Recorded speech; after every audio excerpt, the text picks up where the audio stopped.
My name's Ashley. I'm the owner of the Busy Mom Method. This time last year, when I signed on with Mike, I was just getting into my business. I was like 2 months in. I was about to quit my corporate career. I had no idea how to scale this thing. I was aiming to just replace my corporate income. So I was looking to try and make like $10,000 to $12,000 a month. When I came on, I quickly realized that I could blow that out of the water doing this. And I just wanted the right systems. I had come from corporate America, big corporations, and I knew if I had the right systems in place, I could scale the business quickly and efficiently and with the right processes. So when I came on with Mike, he really showed me how to increase my visibility on Instagram. That was key to organic growth. So I went from having 2,000 followers on Instagram to over 100,000 within a year. That was huge because 99.9% of my clients come from Instagram organic following. So that was like the first key to making this thing work.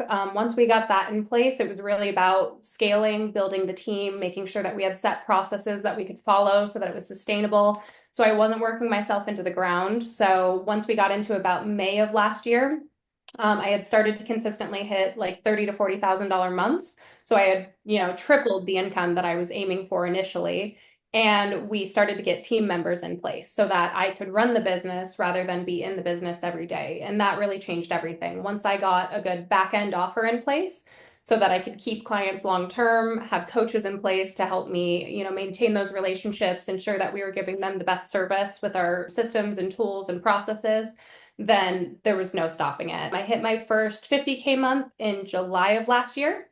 And this year I've done over 70K both in January and February. So, those goals of hitting $200,000 or $250,000 that I had in 2024 were blown out of the water. I ended up making $457,000 in my first year in business, which completely blew my mind.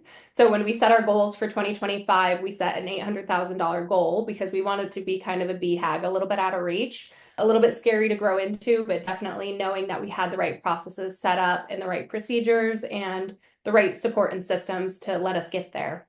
So far this year, we are definitely on track to get there. We are building our team out. I now have 2 full-time assistant coaches, a full-time VA. My husband was able to quit his corporate career and start working in my business on the operations side. We're about to bring on a closer, a setter, and I'm really trying to remove myself from the business on the run the business side and become the visionary over the business.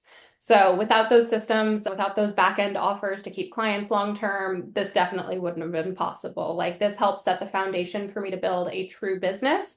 And now as we're rolling into this year, we're trying to turn it from a, small business perspective into a true like corporation and business and running it properly with KPIs and, metrics in place for every team member and proper monthly meetings and budget planning and all of those things that in the beginning I was just throwing darts at the wall hoping it would stick, So now I truly believe that this business is becoming scalable. We're getting the right systems, people, and processes in place so that we can grow and build without me completely drowning myself in my business. And the future looks beautiful. I love it. All amazing stuff. Thank you for all of that. Very, very detailed. I guess let me ask before before you had joined, so about January, February last year, what were some things that you were unable to do that you wish you could at that point that you just couldn't because of the situation you were in, whether it's monetarily, with your family, with your time? What are some things that you weren't able to do? At the time when I first came on, I hadn't quit my corporate career yet. So I was working full time in my corporate career and trying to build my business simultaneously. And I quickly realized that was unsustainable because my non-negotiable was time with my family. So I was literally waking up at like 2, 3 o'clock in the morning to build my business to then work on somebody else's business for the full day. And once I ripped that Band-Aid off and went all in on myself, I realized that I could build a business and make more money for myself than I ever could have in corporate America. Yeah. So it gave me the confidence to know that I wasn't just winging it. I had the support and, the backing of somebody who had made this thing work as a true career, as a true like money making business. And that gave me the confidence to know that I could rip that Band-Aid off and go all in on this and make it successful.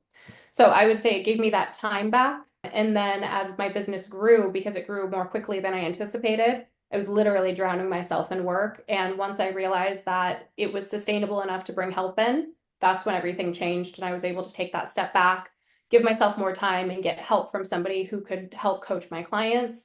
And then once I think one of the biggest things that I had against me most of last year was just the imposter syndrome behind starting a business and knowing it was sustainable.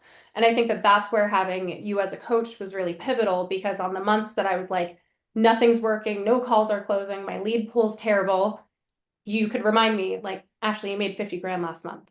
Like, you can do this. Like, the month might start hard. Not all sales calls are going to close, but knowing that even on the hard months, you can still make a good living off of doing this, even if it's a hard month. So I think that that really got me through. And it was probably in November that everything shifted. And I was able to really release myself from that imposter syndrome, acknowledge the fact that I'd been making this work all year, that it was sustainable, that it was a viable business, that I could hire help, that I could afford to make those choices. And I think more than anything, realizing that I needed to hire help before I could grow into it was key. So once I started hiring with the anticipation of growing behind the help, that was much better than the reactionary hiring because I had no time or energy left. So I think that was a big shift for me as well. That's great. It's a good point too. And you said, mentioned imposter syndrome a couple times. I remember our first call. You were running around like a maniac in the airport, and you were like, I'm not going to make a decision today, but let me call you in 10 days or whatever." And I think a lot of people have imposter syndrome because they don't think that it's possible to do what you're doing, to do what a lot of our students are doing. So in that airport, or in the time between the airport and our second sales call, did you have any doubts and fears about joining NextGenCEOs? And if so, what were they? And what made you say yes anyway? I think more than anything, the doubts were just like us being fitness coaches on the internet. There's a lot of bad coaches on the internet. There's a lot of people that don't live up to what they offer and don't really have the knowledge base. And you should want a coach that's doing what you're trying to do and has what you're trying to get. And I remember watching your stories at that time, and you were waking up in the morning and doing your journaling and breath work, and you were taking morning bike rides to the beach, and you were doing all this stuff. And then you had told me that you were going to Italy for a couple months over the summer. And I'm like, okay, he's doing what I want to do. He has the time freedom that I want to have. And I'm like, and he does exactly what I do. He's an online fitness coach. He's using the same platform. He has the same like mindset that I do. So I was like, well, let's go all in on it. And that's the thing is, as a coach, I believe in coaching. I believe in investing in yourself. So I think just the way that you approach the conversation and explaining like, here's how you got to scale this thing, here's how you're going to grow it, it just made sense. And I think for some people, like the simplicity of it just seems like it can't work, like getting people to follow you on Instagram, messaging those people and converting them to clients from all over the world. Like it sounds too good to be true. And I think that's how it feels to a lot of people. And I think that's where the imposter syndrome comes in. But once you showed me like, here's my business, here's what I'm doing, here's my team, it just made sense that I could build a business like that. I could build a team like that. And that seemed feasible. Yeah. A lot of people were jumping to like, you have to outsource all of these things, you have to hire all these people, you have to run ads right away. And I wasn't comfortable in that space. So the fact that it was so simple, you're like, no, you just have to have a conversation with people, let them know you can help them, have a conversation over a Zoom call with them, convert them, then coach them. And I'm like, well, I could do that all day. So I think it was the simplicity behind the process that really made me feel like it was going to be feasible. Yes, and I always say if you're just beginning, the simplest way is the easiest way, but simple doesn't always mean easy, as you and I have both figured out. I think you said your highest revenue month is probably going to be this month, right? You're at about 77,000 right now, on pace for 83,000. How much in total did you make last year? $457,000. And you're at about what right now for this year? I'm at $150,000 and we have a week left in February. So that is $600,000 since 1 year that you started with me on a 4 to 5 figure investment. What positive impact has that had on the people around you? Because I know you're very family oriented. How has this changed your family life or personal life, being able to do this? It's honestly changed everything. It helped us set new goals, new expectations for our lives. The things that we've been wanting to do, we're we're able to do. This year, we're actually moving to Arizona this month. We're building a beautiful house. We're gonna, really change up our surroundings. We realize that the proximity effect is very strong, and we want to be around other successful people who are building businesses so that we have that to feed off of and work with and be a part of something. So it's truly changed everything. We have more time. We feel like there's value in what we're doing. We feel in alignment that this was like God's plan for us. We feel like all of the pieces are falling into place. And when we could use our platform to glorify that good and those blessings that we're getting, I think that it just keeps pouring into us more and more. And I think that just the life that we're building is beyond our dreams, because we left corporate America and took massive pay cuts to leave Colorado in the oil field and come to Idaho and start a family.